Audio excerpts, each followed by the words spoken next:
these friends are supposed to be our therapists, our ride or die, our constant cheerleader. Like we're supposed to agree with them politically, like raise our children the same. I agree. And I think that was really a thing for me when I was younger and before I kind of realized that I don't have the same type of relationship with every single friend I have. For me, it was more of I expect you to be the kind of friend that I am, which is totally faulty. Totally I am the best friend ever, and therefore so shall you be. Well, and honestly, I was a really good friend. I was a very good friend. And I compare myself to the friend I used to be too. And that's a lot of pressure. And I've just kind of learned that like friendships are different. Some are there for a season and some friends stick around for a while in one form or another. You almost have to grow up about it a little bit, if that makes sense. Like I think that we kind of see it in a very childlike way when we're younger. And now that we're older, it's like just because she didn't send me a birthday card doesn't mean that she's like crossed me off the list. We just have to cut people some slack. And I think the older we get, the more slack we need. So the more we realize, you know what? Yeah. It's not all about me.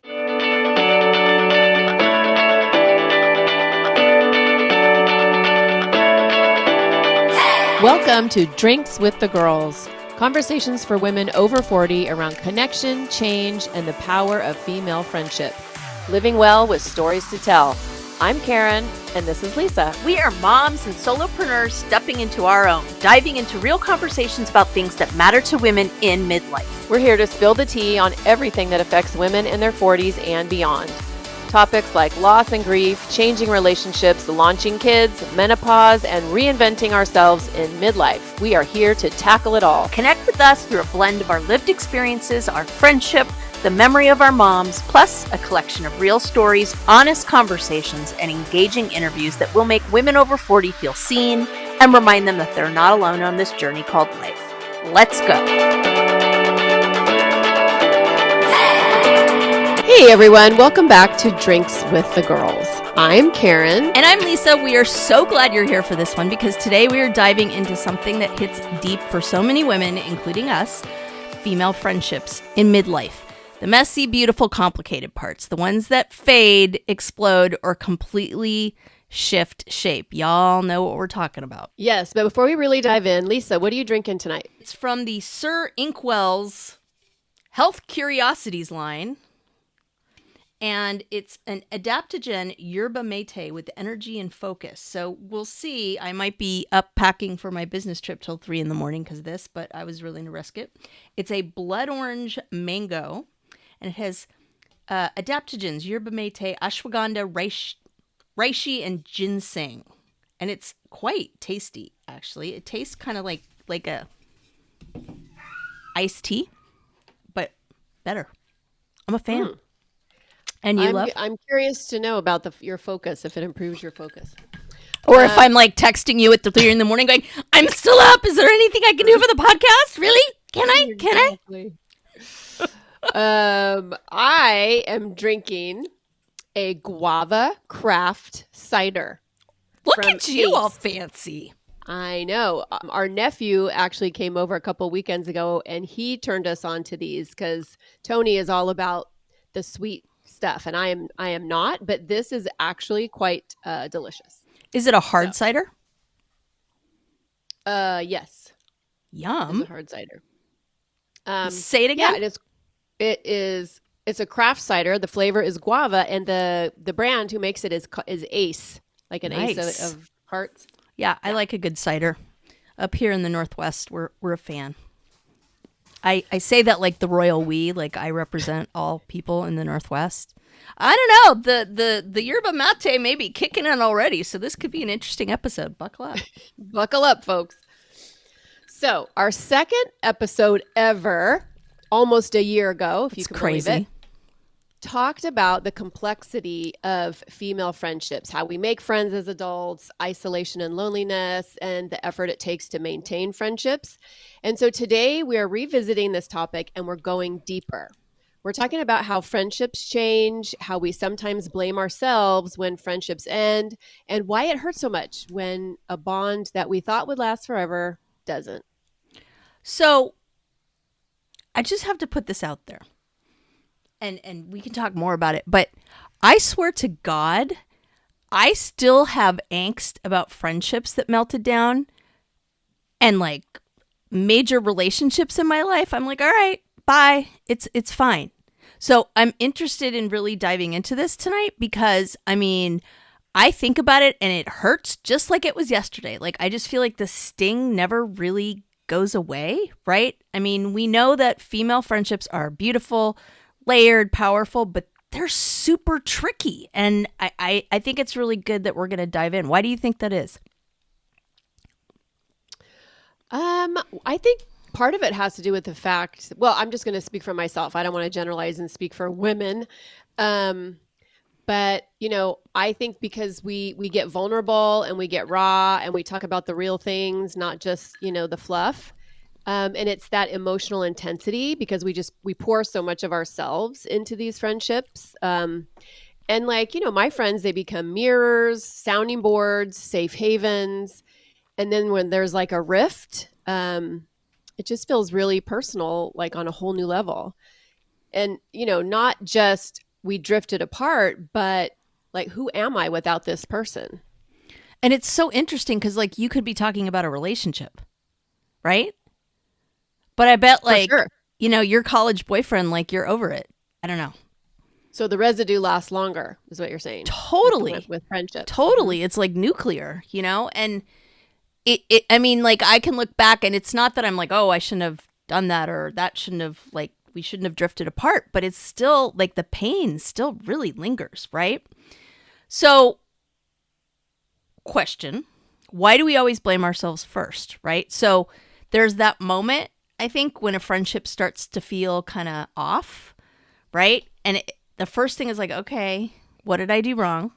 Like, I feel like I mean, yes, women tend to do that with relationships, but I think with friendships, you just kind of go back to 7th grade and like, do the popular kids not like me anymore? Like there's kind of an edge of that in there. I don't know. Well, yeah, I think we internalize it immediately, and it's like a reflex for women to just take the blame, even if we've been hurt or disrespected in some way. And surprise, surprise, I think a lot of it has to do with our conditioning as girls and women, because we are conditioned to maintain the harmony, keep the peace, even when it's at our own expense.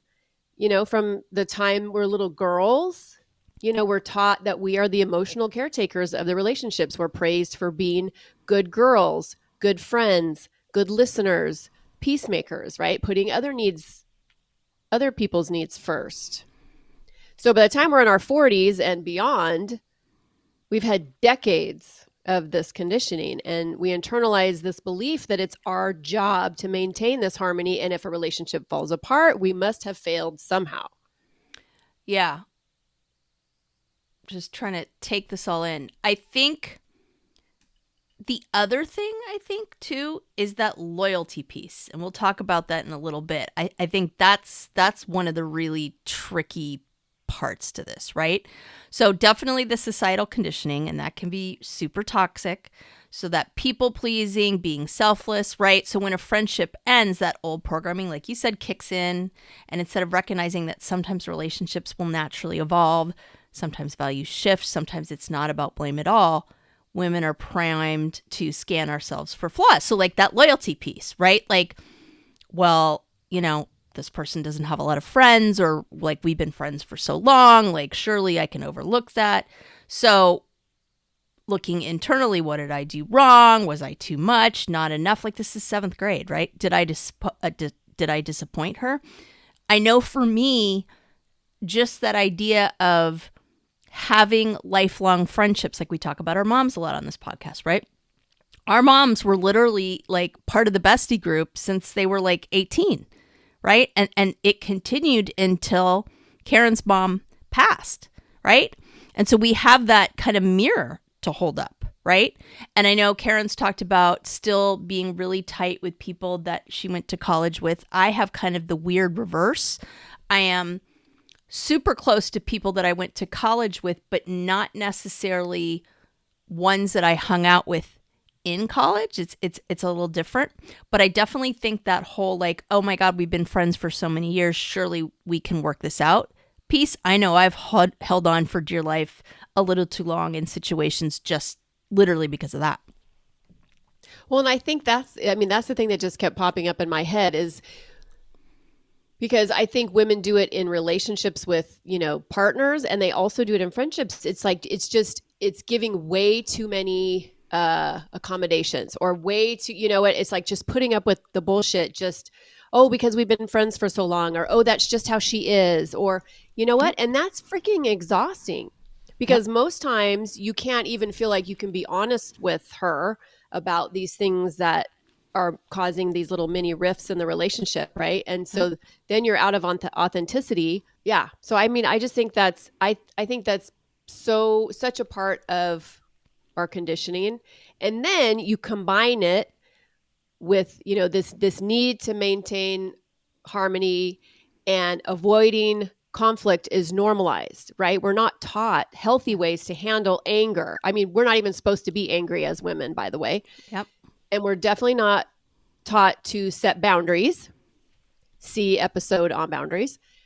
So when this conflict does happen, we automatically just internalize it, assume it's because we did something wrong, especially if nobody's saying anything, right? And then we're just left wondering. And then our self-worth takes a hit because it's interwoven with our relationships, right? So we're just subtly taught to gauge our value by how well liked or needed we are. And, certainly if we have a friendship blow up, there must be something wrong with us. Okay. So, two things I want to say to that. So, Bring it. bring it. First of all, I remember you talked in the boundaries episode about how, I think you said when you turned 40, it was like this lightning bolt of, oh, like I don't need to give the same access to all my friends. Like I can differentiate, right? Like not everybody gets 100% and knows my deepest, darkest. And that was like a revelation to you, right? So I think that kind of speaks to what you're saying. But also, I feel like if I look back at my deeper friendships, other than like childhood, like our situation, right? They were formed in times of trauma, like difficult work situations or like college, and when young moms, like my friends that have kids with disabilities, like there's some kernel of trauma that's involved in that. And you take that kind of like everybody's in the ship, right? Pulling along, and like it's us against the world kind of a thing. So when it's no longer in that kind of a hothouse environment, I think the cracks begin to show sometime, right? Like in the pandemic, when like tons of marriages like went under, and people are like, I don't like you nearly as much as I thought I did, because now I'm spending all my time with you. Shout out to my friend Kelly, who I love, was like, I love my family, but I don't love them that much.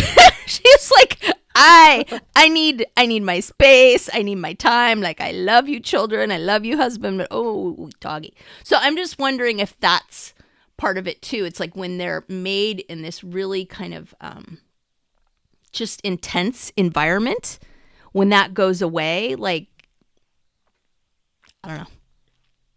That's interesting. I really hadn't even looked at it from that angle. And I'm thinking, as you're talking, I'm thinking in my mind, because I'm looking, I have, these two groups of amazing women that I've been close with for over 20 years, both of them. And, one was from college, and then one is, the women who I raised my kids with, basically starting in preschool, right? They started in school together, played on sports teams, whatever. And I'm like, well, there's no trauma there. That was all fun. But then I look back, and it's like, my college girlfriends, we pledged a sorority together. There was a hell of a lot of trauma. This was in the 80s when hazing was still a thing. And, then my girlfriends, who I raised my kids with, like, of course, that's a joyous time, but I would consider parenting traumatic. It's like on a spectrum, but there's definitely so many things involved in parenting, and you don't know what the hell you're doing. And you need the people on the ship to kind of, help you right the ship. So I think that's such an interesting perspective, Lisa. Yeah. And I mean, I certainly have friends that I hang out with just because like they make me laugh and things like that. But there's something that, like, I don't know, something that bonds us together with all that. And that responsibility that I think, like, take, for example, like a toxic work situation, right? That kind of responsibility for other people's emotions, right? If someone else is upset, we're going to expect ourselves to fix it, to smooth it over, to shoulder the blame, right? And so I think what happens, at least with me, what's happened is like I look at it not as a crack in the friendship, but something to like smooth over and make okay, right? Like I just kick into that mode, which is kind of ridiculous, right?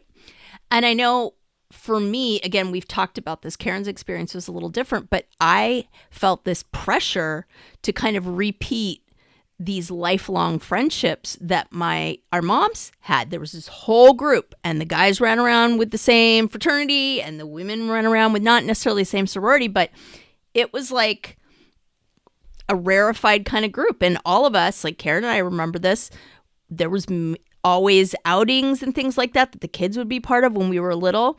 We just kind of grew up around that. And so for me, I was like, oh, I go to college, I do that, right? Well, there's several issues with that, right? Number one, I'm not my mom. Number two, I went way the hell over to the East Coast for college, right? So I have now inserted the boundary of distance there. And while like I'm still really tight with a lot of these women, I'm actually going back to my 35th, oh my God, college reunion soon. That's still a real factor there. There's still just something different about being a coast away, right? So Karen has a bit of advantage in that she went to school in Southern California. So, you know, for the most part, these people are kind of around there. So not that one is better or worse, but that's just life, you know? I mean... Well, and I have to say, like I have one friend, my best girlfriend from college. She has flip-flopped coasts. She was, you know, here on the West Coast, grew up on the West Coast, and then got married, moved to the East Coast, Virginia, then moved back to the West Coast. Now she's back on the East Coast. I have another girlfriend that's in the Bay Area, and so it's not so much the locale, because even the girls that live an hour from me, I don't see. Yeah. And actually, when I lived in Seal Beach, I had a girlfriend who lived 15 minutes away from me. I still didn't see them that often, but it was the commitments that we made. We made a yearly commitment, and now it's twice a year. Now that all our kids are grown up, we see each other twice a year. But it's like, if you don't put the effort in, it's not going to be sustainable. And of course, people fall away. Bottom line, friendships take effort. My name is Karen Shatafian, and I am a shameless coffee addict and empowerment coach for women, and my love language is authenticity. My mission is helping women unapologetically design a life they're in love with. Because what the hell are we waiting for? My website, KarenShatafian.com, has all my coaching packages and free offers, like my Midlife Reclamation Guide. In it, you'll find tools to help you decide how to create the most inspired and empowered version of yourself and your life. You can find me on Facebook and Instagram talking about ways women can show up for themselves after decades of showing up for everyone else. Join me as we throw off the shackles and live our best freaking lives. See the show notes for all the details. Cheers. It's interesting because like this group of women that I'm going back to see, like our particular class is super tight, like super tight at a school where everybody is super tight. Like there's this whole thing, like if you get a call from a smithy, like you drop everything to help them, right? Like, I mean, and there's great parts to that. Like I can literally land at an airport anywhere and get stranded, and I'll have a couch and a place to stay, you know? But my long rant, I think, has a lot to do with expectations. So I had these really super high expectations for friends that I would meet in college. Like, oh, that's the way it's supposed to be. And so these friends are supposed to be our therapists, our ride or die, our constant cheerleader. Like we're supposed to agree with them politically, like raise our children the same. Like, I'm not saying like we should do this. I'm just saying in our mind, like these are the kind of thoughts that go through our heads now. And I think, you know, especially with the politics, like a lot of us are like, wow, okay, people are much more different and divided than I thought they were. What does that mean? And I know a lot of people are choosing to just be like, nope, you're on a different political spectrum and we're done. I have not made that choice. I have still maintained to some extent friendships with people that are on a different political spectrum than I am. But that high expectation piece is absolutely still there. Yeah, I agree. And I think that was really a thing for me when I was younger and before I kind of realized that that I don't have the same type of relationship with every single friend I have. And for me, it was more of I expect you to be the kind of friend that I am, which is totally faulty. So true. Totally I am the best unrealistic. friend ever, and therefore so shall you be. Well, and honestly, I was a really good friend. I was a very good friend. I want to say I was a thorough friend. Like, I remembered all the things, and I would, give gifts when, there was an occasion, and I would get people together.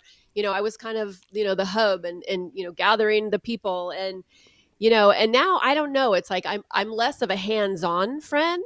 I mean, I'm still definitely a ride or die. You call me at 2 a.m., I got you.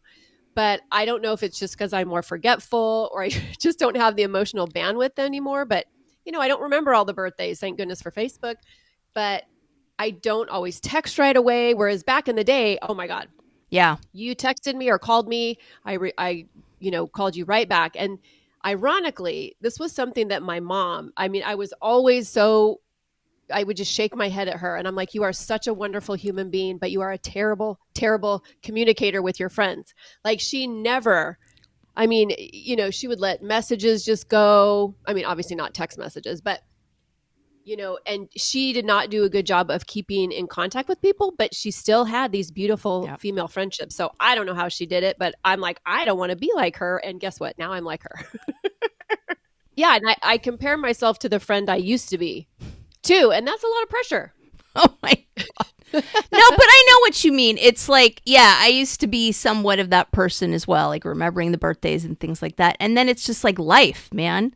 And what's interesting is like, oh, she forgot my birthday. But like, I think when you're younger, that hits harder than now. When it's just like, oh, yay, all these people on Facebook wishing me happy birthday. It's not like you're going through that with a fine tooth comb and like, bitch, you did not wish me happy birthday. Like, nobody has time for that, right? Like, no. Right.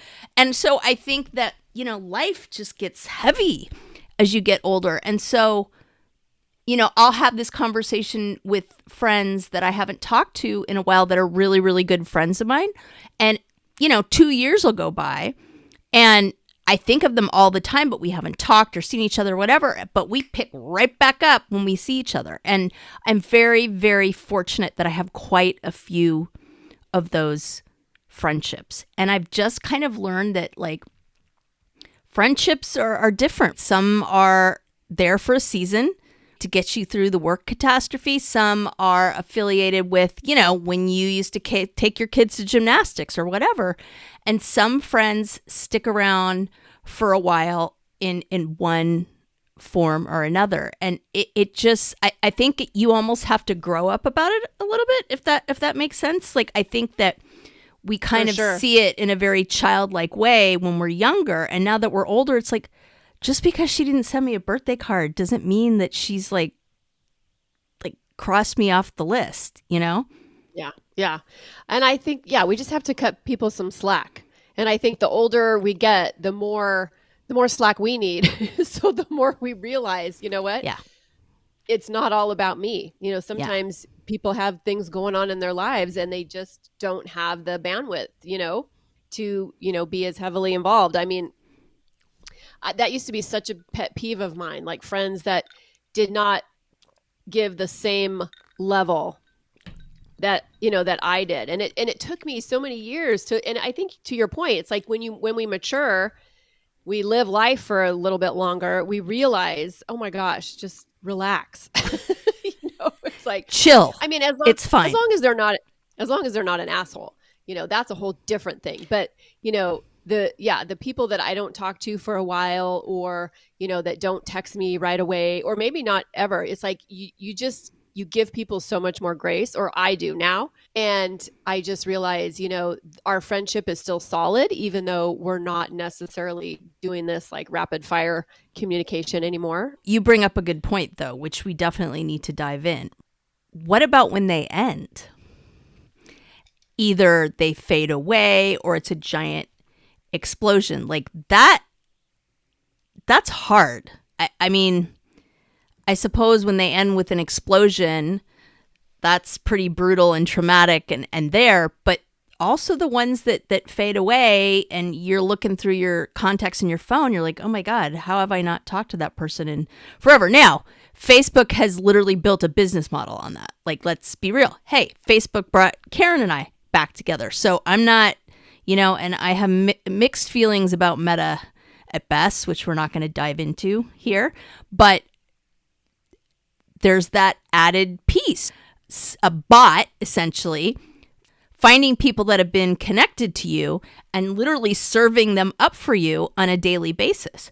And so I think that part of social media has been really, really wonderful to kind of maintain those connections. But I'm not going to look at my friendships on Facebook and say, oh, I'm totally tight with every single one of them. Like, we had a guest on here, a few weeks ago who talked about writing letters to every single one of her Facebook friends. And it was a great episode. Listen to it when you get a chance. But I remember thinking, I don't know that I want to spend that kind of time. Like, it took her, 2 years or something crazy like that? Oh, I think too, I remember like the early days of Facebook, or when you first, I got on social media, and Facebook is suggesting people, and you're like, oh yeah, I had chemistry in 11th grade with her, or, and it's like, okay, look, if you really weren't good enough friends to kind of keep in touch with, are you really going to nurture this connection, now? But yeah, I don't know. And to your point, I don't know that I would write letters to everybody on my Facebook. I want to go back to this whole friendships breaking up thing, because I feel like that's something really important that we need to kind of dive into. And I think we've all had that situation. I know for me, there have been several friendships that for me, I held on to way too damn long, out of sense of loyalty, out of sense of, oh, they don't have that many friends. And just, I feel like the last straw for them wasn't necessarily something so huge and awful as compared to everything else. It was just like that all of a sudden it was literally the straw that broke the camel's back. And I remember in one situation that was particularly bad, I was talking to my husband because he knew this person really, really well, and we really cared about her. And it was bad. And I was like, what should I do? Should I dive into this again? He's like, honestly, I don't know why you've held on as long as you have with these things that have happened. And he's Mr. No, you gotta dive in there, right? And so I was like, what? So that really made me sit up and take notice, because again, we've talked about this before, so you're going to let someone treat you like crap just because you've been friends with them for 25 years? Or maybe because you have a circle of friends that you're both in, which makes things, really You don't tricky. want it to be ugly. Yeah. Yeah. No, I think guys have a way better barometer of looking at the situation and going, no, hard no. What are you doing? Well, and I think I'm not trying to bag on men, but it's a different thing with male friendships. Guys can sit around and I'm being very sexist, but drink a beer and watch the game and whatever. My husband's always like, we don't talk about that kind of stuff that you talk about. But at the same time, I was like, you need to branch out and make more friends. I feel like women as a whole work harder at maintaining a group of friends, especially when you're in a committed relationship or a married relationship. My husband used to have tons of friends. He doesn't have as many anymore. And I say it to him all the time, you need to have your own friends. And he's like, why? I have you. I'm like, okay, A, that's creepy. And B, branch out a little bit, but it's different, I think that is so common though, because I was revisiting our second episode on Friends. It's called Let's Be Friends. We'll put it in the show notes. And we were talking about that with our parents, and how the women were really the ones that had these connections, and the guys were just around to play ping pong and drink beer. They were just along for the ride. And when I think about my friendships with my friends from my kids' schooling, it's the same thing. The husbands were just along for the ride. And then they all became friends by proxy. But it was the women that was initiating those connections. Yeah. Yeah, I mean, I remember they used to do like theme nights for dinners, right? And because, you know, you didn't really go out a lot. And this way, like, you could just bring your kids and whatever. But it's like, when I think back, ain't no way my dad was the one calling me like, okay, so should we do Russian or Spanish? We're together. I Like, mean, and you know, honestly, that was the not guys the case. just probably showed up. They weren't, they Exactly. just showed up. The women did it all. So like, we'll bring the vodka. And I think something else that is important to touch on is even, you know, when friendships do either fade away or blow up, there's this level of grief that is involved, because even if it was a toxic friendship that you didn't really realize right away, or you let it go on way too long, you know, there's just this level of grieving that you have to process and you have to work through, you know, and it's hard. Definitely hard. And I think what gets it for me is like, sure, I've had plenty of relationships fall apart and I grieved those and I was upset, or, you know, all the things. But it's the female friendships that still get me. Like, I look back and I'm like, okay, no, right. Like, I don't look back and be like, nope, I should still be friends with that person. Like, if someone is not in my life purposefully, there's a reason for that. Like, I'm okay with it, but it still is just like a raw damn wound, man. Like, and it, when I think about it, those memories are painful, you know, because it's mixed with the good and the bad. I wonder why. I just wonder why that is. Maybe it's just a me thing. I feel like what you're experiencing is a real thing. There is a sisterhood wound. Like, that is a thing. You can look it up. Is that like revenge bedtime procrastination, or exactly. See prior episode on sleep. Yeah, see sleep episode for that little tidbit. But no, the sisterhood wound, it refers to the emotional pain, the distrust, jealousy, competition, and even betrayal that can occur between women. And it's rooted on a much deeper, like, societal conditioning level. But it's the scar that's left from women, like, being pitted against each other, like that competitiveness, and it discourages like true vulnerable connection. And I think that, you know, that's part of it. Like, when we connect with other women on this deep, vulnerable, authentic level, and then something goes awry, I think it just really activates this in us, you know? Yeah, because I guess it is that competitor versus ally kind of thing. I mean, I think, you know, and I have a lot of feelings about like women that hate on other women and try to put women down. Like, to me, that's the unforgivable sin.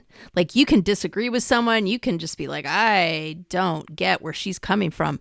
But just this like intentional wounding of another sister, to me, is just unforgivable because of all the crap that we have to deal with. And so, you know, when they talk about auras, right, and like people who are really close, like, you can see that like physical energy around them. Like, to me, if I was to like represent it visually for these friendships I'm talking about, like, it is still like scarred up, ugly energy that just is raw and like, yeah, I don't know. Well, probably because it sounds like there was no closure, or like there was no coming to a point where, you know, you had a chance to maybe kind of work through some of that. The several cases that I'm thinking about, there were, like, looking back, there were issues that were there all along that I chose to purposefully ignore, and that in the end blew it up and really involved, in short, me putting up with shit that I should have never put up with in the first place. So I wonder, I'm like analyzing myself real time here. This is interesting. I wonder if that's part of it. Is that wound maybe comes from me feeling like I didn't protect myself. Like, yo, it was there all along. This is like what blew it up. Better. I should have known better. So maybe that's, I don't know. Hey, I was wondering what I was going to talk to my therapist about this week. So there we go. Well, I think that's the beautiful thing about having conversations like this, is that you can really do some introspection, you know, and figure out, especially if you see a pattern in your friendships. Like, if you have, you know, like every couple of years you have a friendship blow up, or if you have, there's always like the same themes or whatever. I mean, I think just get courageous and like look at that. And for me, like, I know for me, I'm like avoidant as all get out. Like, no, hell no. I'll just fade into the background. I am not going to call you on your shit per se if I know it's going to be ugly, which is ironic because I'm thinking about, one of the things I love about some of my friendship, and I consider, Lisa, you in this category too, but it's like, I want you to call me on my bullshit, because I know you're going to do it from a loving, authentic place. And likewise, like, you and I have kind of done this, when it comes to like the podcast and stuff like this. It's like, wait a minute, let's think about this. And I just think I value that in friendships, both of us being able to, kind of call each other out, but in a loving way. But there's definitely, I've had friendships where I don't feel that level of safety, either in you calling me out or in me calling you out, because knowing that it won't be received. And so I don't know, I'm just, again, like you, I'm in real time. I'm just, I'm reflecting on some saving our insurance company some money for therapy. Hey there, I'm Lisa Corachella McDowell, your midlife Pacific Northwest princess, here to guide you in the art of next leveling your life. I'm passionate about women's health and wellness in midlife, especially for moms parenting kids with unique needs like I do. I truly believe we can learn, grow, advocate, and care for the planet while taking care of ourselves and our families. And I'd love to help you do the same. Plus, I'm beyond excited to announce the launch of my new membership, the Empowered Parent Collective, this March. It's a space for parents to confidently advocate for their kids, build inclusive communities, educate themselves, and find balance and support along the way. To find out more about the Empowered Parent Collective, my classes, wellness offerings, parenting tips, advocacy resources, and exclusive Drinks with the Girls goodies, head to nextlevellifewithlisa.com. Let's survive and thrive in the messy middle together. Cheers. No, I mean, I think you're onto something there. And I think that, like, if I think... Hey, you don't need a therapist. You need a podcast, everybody. Look at that. And we're out. So, okay, we are not doctors. Yes, Karen is a certified counselor with a degree, not medical professionals, disclaimer, et cetera, et cetera. At any rate, again, just reflecting back on these 2-3 friendships in particular that I'm thinking about, for me at least, I feel like it was just piling on and piling on and piling on and piling on. And I would excuse it away. And for whatever reason, this last little tiny sprinkle of the same, and I was like, and I'm done. And for me, like, I will give you the shirt off my back to my detriment. I am loyal to a freaking fault. Like, I've had people owe me money and I still forgive them, like hardcore stuff like that. But once I hit that point, it's just done. Yeah. And it takes a while, but when I'm there, like, and I'm done.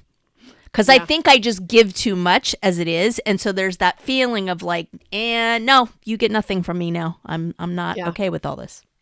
It's interesting. I was just talking to somebody about this same thing, but with relationships, with like romantic partnerships. And I was talking, with my daughter-in-law. We were talking about, we have 2 women in our lives that, are struggling in their relationships right now. And both of them have just, drawn that line in the sand. And I think you just get to a point, whether it's with your friendships or your relationships, and you're just like, I'm freaking done. Mm-hmm. Like you get tired of your own BS, your own way that you shrink yourself and accommodate this person and put up with so much. Yep. And so, I think the parallels are, similar with romantic relationships and female friendships. Yeah. And we talked about this on the boundaries episode where, at that point I'd had this really fresh relationship kind of implode. And, I was sitting with it for like a few days and I was just so activated by it. And I realized that like, it had to explode the way it did because I just freaking kept coming back for more. Like, I look back at it now, it's like, Lisa, you fool. Like, what? What is your deal? Like, you are not a loser. You do not need to put up with that stuff from that person. Why? Why would you possibly give second, third, fourth, fifth chances? Like, hello. I don't think you're alone in that, though. I think women do that. Like, I think we turn the blind eye so easily. Yeah. Yeah. And it's that whole pacifier mode, right? Yeah. Like for us to get to the point where we're so activated that we're like, and I'm done. Like that is the nuclear option. that is not used, right? Yes. Very often. Yes. I mean, you've talked about that with your divorce and stuff like that. Like, I feel like when women are done, they are freaking done, and I don't necessarily think that I'm alone in that. I think that because we are the glue, because for the most part, we hold so much of this together and stretch and bend to like it's a freaking game of emotional twister, right? Just to hold the circle together. And when that little pin drops and we've had enough, it's just like, and I'm walking away. Like, I can't do this anymore. And it's interesting because, like, if I look back, I also feel like there's a lesson or two that I needed to keep freaking learning. Like, I'm not saying with all these friendships, but with a few of them, like, there were some mental health issues involved. There were things that were very similar. And it's like, okay, if you don't learn it the first time, it's coming back for round 2. And guess what? It's coming back for round 3. And it's like the universe is just like, look, I'm going to keep coming back. And each time it's not going to be as gentle until you learn what you need to learn from this situation. So on this last go around, it's like, okay, Lise, like, this was pretty bad. Do you really want to go through this again? Like, are we done with this now? Can we learn this lesson and move on? Freaking please. For sure. Life definitely ups the ante every time. So if someone is listening right now and they are really relating to what we're talking about, if you guys are feeling heartbroken or confused about a friendship, first of all, we see you. You are not alone. You got us, babes. That's right. And you're not a bad person for walking away from something that no longer feels good, even if it took you too long to do it. And letting go doesn't necessarily mean that the friendship didn't matter. It just means you're honoring your own emotional well-being. And I think that's one of the beautiful things about getting older is we get really good at doing that. And it can be heartbreaking, and we blame ourselves due to our conditioning, like we talked about, and this, kind of keeps us stuck, keeps us in self-doubt instead of self-compassion. But the truth is, friendships ending is a natural, normal part of life. Like Lisa said earlier, not everybody is meant to be with us for the whole thing. They're here for a season, right? Or a reason. And it's nobody's fault. It's timing, circumstances, differences. And, we deserve to hold ourselves with love and not guilt when these friendships change. What would you say, Lisa, if somebody out there is struggling? So, first of all, I'm so glad we have this community in this space. And I hope that this gives everyone some degree of feeling seen and heard, because, I mean, that's in the introduction of our podcast that we play every single time. Like, that's why we created this space. But when you were talking about that, my mind was, and you're going to laugh at me, but I live to entertain. My mind was going to Sex and the City because, why not? And I'm binging that right now, by the way. The original or the new one? Oh, the original. No, Okay. That's why I need to get HBO Max because I go. Oh, for the love, girl. Jeez Louise. But so, and I'm asking this because obviously the Kim Cattrall character, Samantha, isn't in the new one. But I feel like that is a big reason why people love that character so much, because at the end of the day, she was not going to compromise herself and who she was. And I remember, like, she had this relationship with this man that, like, saw her through, like, cancer and all this other stuff. And everybody's like, oh, Samantha's finally going to find the one. And I can't remember specifics, but basically it was like the drop that just broke the camel's back. And her comment was, you know what? I do love you, but I love myself more. And I'm done. And I feel like we all fell in love with her a little bit or a lot because we don't do that. We don't say, you know what? I love myself more, because that's bad and that's shameful and you're egotistical. So if your reason if your reason for leaving is that you love yourself more, well, that's a horrible reason. You should stay there and put up with it and take it, because you're supposed to settle and suffer. Yes. What kind of person are you if you're not there supporting people, right? Yeah. No, I think she triggered a lot of women, and I think she inspired a lot of women, because she was doing and saying the things that we wish we could. Yeah, absolutely. Like, I'm thinking about that scene where she was like sitting there naked with sushi all over her, right? Like, it was just like, you go, girl. No, hard pass, but you go. I don't know about that part, but yeah, right. And I think that it's about that balance, that tightrope between like being there and not like sabotaging our sisters, but at the same time, being there and not sabotaging someone doesn't mean you're destroying yourself in the process. Like, I think that there's space on both sides.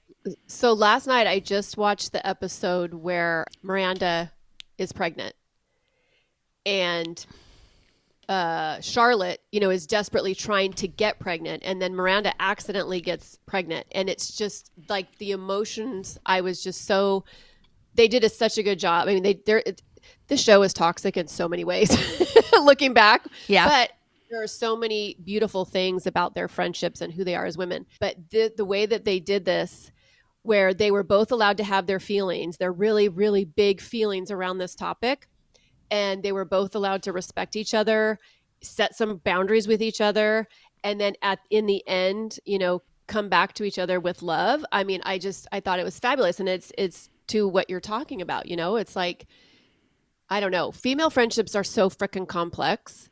And I just think our conditioning doesn't allow us the full spectrum of it. It doesn't allow us all the feelings and setting the boundaries, speaking our truth and all of that. So I think that's what makes it, I don't know, that's what makes it beautiful and complicated at the same time. I'm just rambling.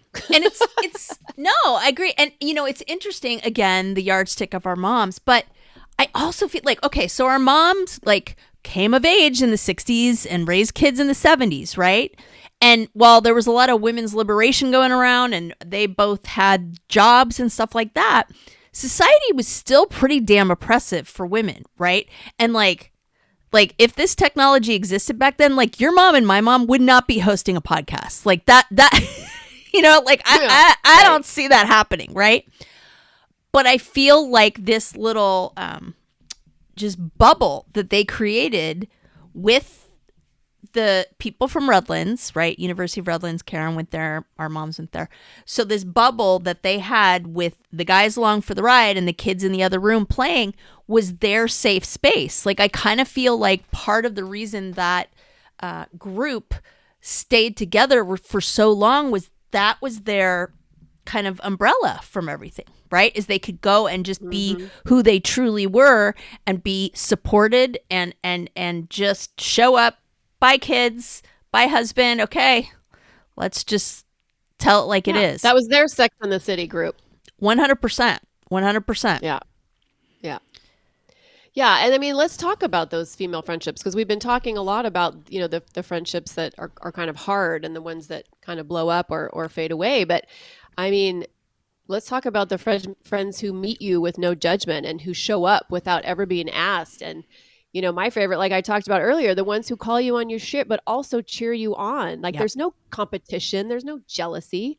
It's like we all want to win, and we want our sisters to win, right? Yep. And I think, honestly, the difference between calling someone on their shit just to call them on it versus saying something with love because you want to help them be a better person with something that they've been struggling with is like universes away. Yep. Right? Like, we kind of joke about that on the podcast, but that's part of it in some small way, right? Like, Karen will always give me crap about the journaling. Why? Because she knows that it's good for me, and she knows that it's something that I've struggled with and I want to get better at, but she pushes me because she knows it's going to help me. And it's not about like, you suck, you can't make this a habit. It's just like, Lisa, I love you. Oh my God, I'm going to get emotional. I did not plan this. Oh my God. I love you and I'm trying to help you. And I know that this will help you. So I'm going to be funny about it and I'm going to prod you because I know it's good for you. Right. And conversely, I'm going to say, stop beating yourself up about the tech. Like, stop. Like, no. And you're like, oh, it's no big deal. I'm just saying it. And I get really pissed at you. And I'm like, stop. You Yes, don't you need do. that conditioning. Stop, right? But it's both of those are examples of us wanting the best for each of us. And I think that is the big difference. Absolutely. Yeah. It's not, it's only coming from a place of love. And, those are friendships that I want to take with me into as I sail off into the sunset, and I want to cut the dead weight or cut bait and just really hold on to friends, that I can be myself with.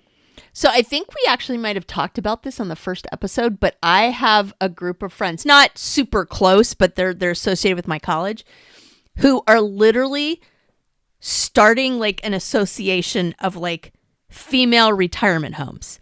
And they're pooling stuff together and they're buying like a few different houses and working together in a couple different geographic areas so they can select kind of a group home, right? And I'm like, that sounds freaking amazing, awesome, right?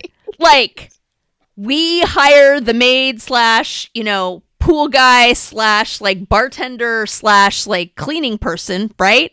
And we each get our own bedroom and there's someone there to clean up after us and serve us like our evening cocktail. And sign me freaking up. I would rather do that than pay some nameless, faceless, assisted living place. And believe me, I'm not throwing shade there. I know that they serve a purpose. We're not talking about memory care and all this, but I freaking love that idea of after years of taking care of everybody else, let's start our own group home.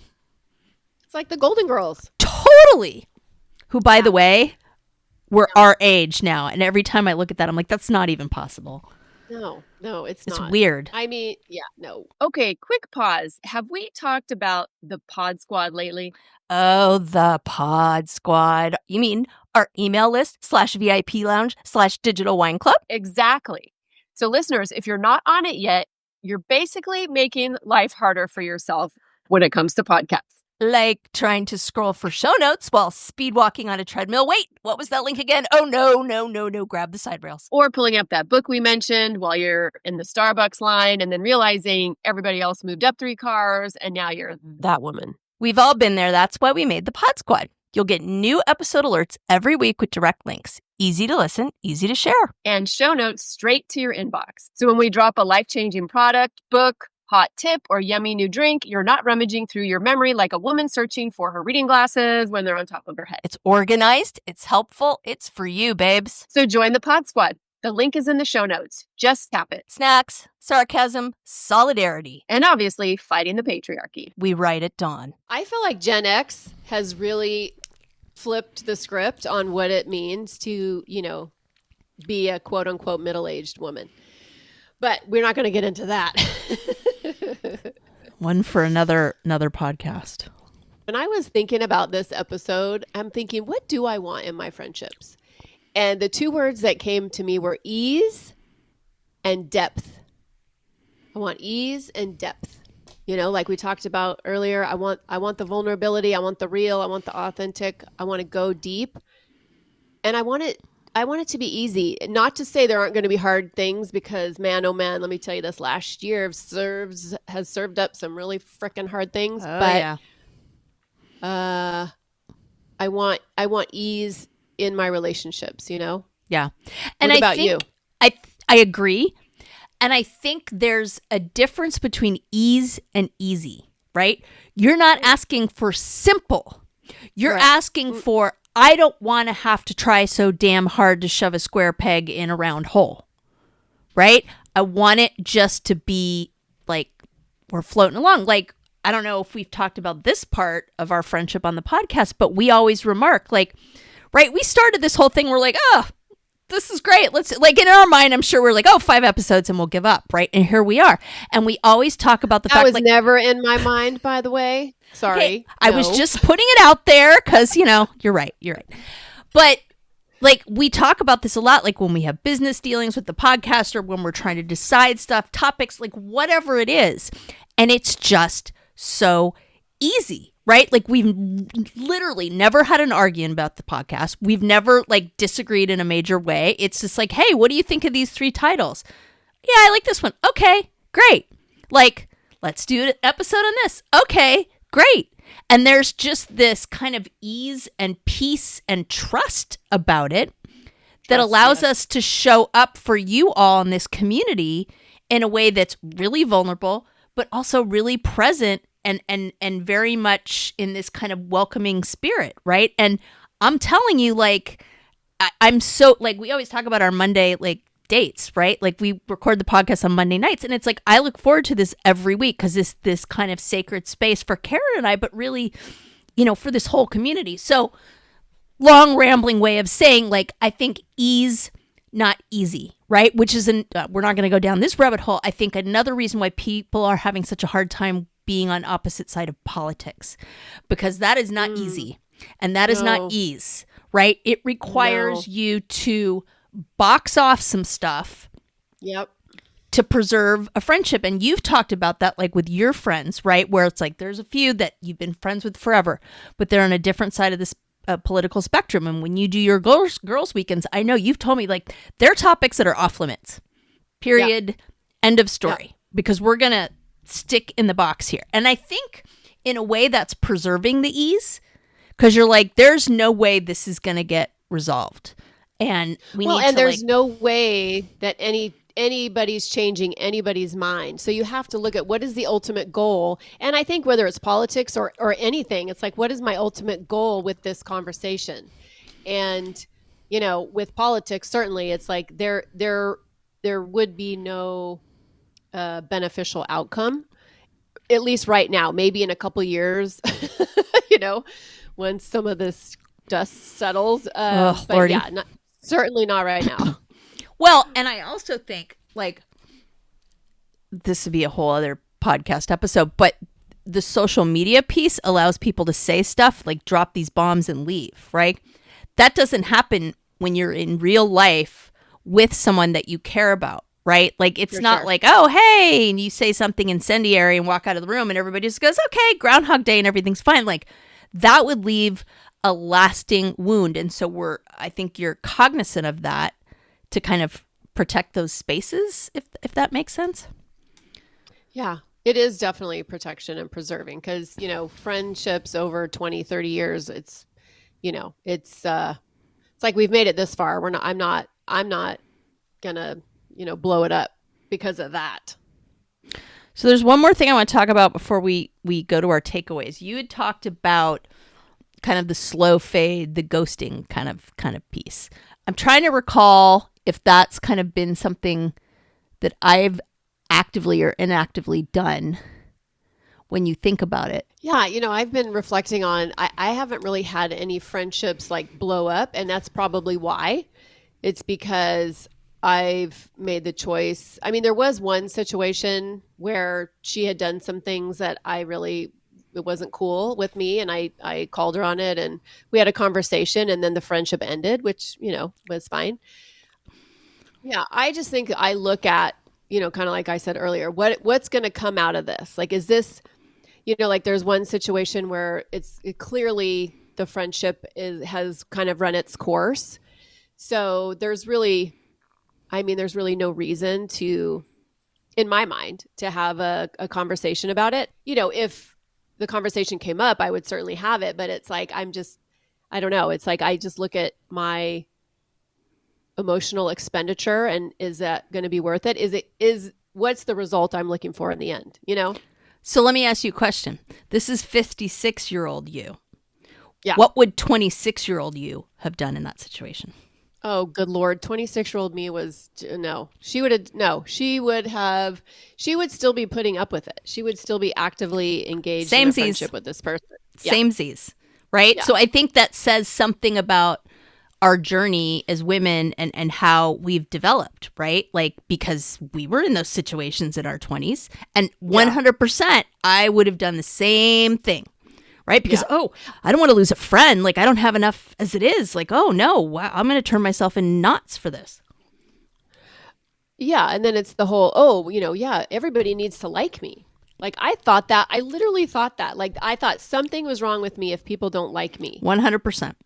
Not understanding that's just not how life works. Like there's going to be people that you are not their cup of tea. And I'm totally fine with that now. It's like, that's fine. Like, yeah, just save me the energy. But I think I look at this like estrangement as literally self-care. So, maybe it's ghosting.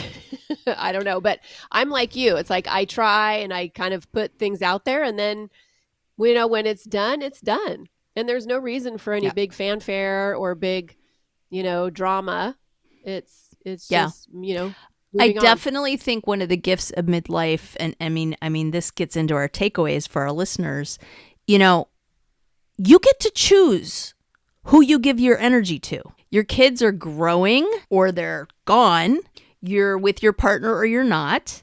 And it's okay. Like when you get to this point, you have the dang right to choose what you want to invest in. And that is freaking K. And it took me so long to learn that and really get that in my DNA that I wasn't a bad person. I wasn't being bad. It wasn't my freaking responsibility to be the freaking Pope and bless everybody. Like I was not responsible for everything that ever went wrong, ever in the history of everness. Like sometimes it's just they didn't like me and that was okay, right? Like what the hell, Yes. But I mean, like we talked about earlier, that conditioning, it's like we don't learn as girls that it's okay for people not to like us just because they don't like us. It doesn't mean we did something. It doesn't mean we're a bad person. They just don't like us. And that's okay. Yeah. It's okay for people not to like you. And I feel like we get on this, like, we get hooked, right? I've talked about this before. We get hooked. It's like the giant worms in Dune, right? Where they throw these hooks out in there and they grab on and they go for, like, that's what it feels like to me, right? And here I am, I'm in the damn sandstorm with the hook and the worm going, wait, how did I get here? What's going on? Like, whoa, I don't need to do this, right? But I'm like 50,000 miles away and suddenly I'm like, wait, how did I get here? Like being more conscious about it. Yes, I did just draw a parallel between giant desert sandworms and hooks and female friendships. And I'm feeling pretty good about that metaphor and that analogy. So there you go. I did not see that coming. Frankly, neither did I, but here we go. There it is. Okay, save me. Time to let's land the plane, as they say. So listeners, we know that this is a hot button topic for you because I hear about it in my communities, my clients. So let's talk about a few truths that we can all walk away with. Because you know what? We're all struggling to just figure out this whole friendship piece, right? So the first thing I want you to know, you're not a bad person for walking away from what no longer feels good. Lisa said it, I said it. It's not betrayal. It's just literally a radical act of self-respect. And endings are part of a life cycle. Like look at nature. It's not a personal failure. Even when this comes to relationships, friendships, and marriages. Let me just put that little thing out there. And you don't have to make someone the villain to honor your own truth, right? Sometimes we just grow in different directions. Our values change, and that's okay. We can hold dual truths, right? We both can have valid feelings. Yeah. What do you think, Lisa? So I think we've talked about learning this, right? This idea that friendships aren't always forever. Like I said this before, like sometimes they're for a season and that's okay. Like they can be beautiful and wonderful and supportive for that season. And that's what you need, right? But it doesn't mean it wasn't real or meaningful. So short chapters can leave deep imprints, like we talked about trauma bonding. So, and just because that particular friendship fell into that category, for lack of a better word, you're not broken or bad because the relationship ended. Sometimes you just move across the country. Sometimes you find another job. It's just part of the rhythm of life. And I think we both talked about this idea and kind of aspiration that midlife friendships get to be rooted in ease, honesty. So you're going to be real with your friends, but it's done in a way that's loving and supportive, not out of obligation. You get to choose joy and release guilt. It is okay to reclaim your energy from over responsibility for others. So, okay, we want to hear your stories because we know this one clearly hit home for us. So hopefully it's resonating with you all. So grab your drink, take a breath, tell us, have you ever had a friendship that quietly ended or blew up dramatically?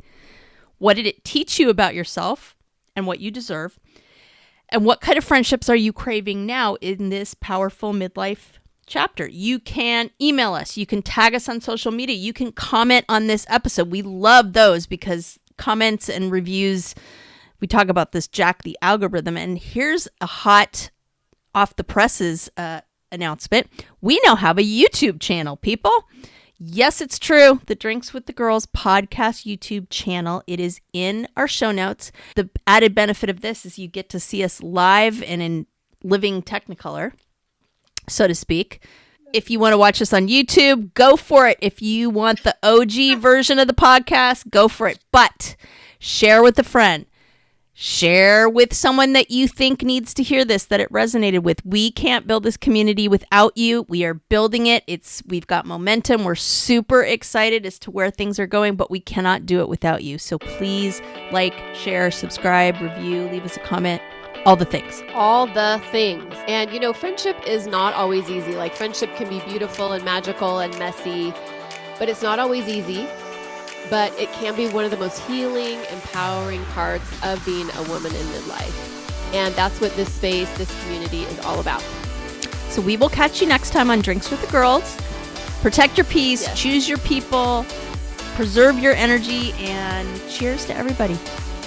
Cheers.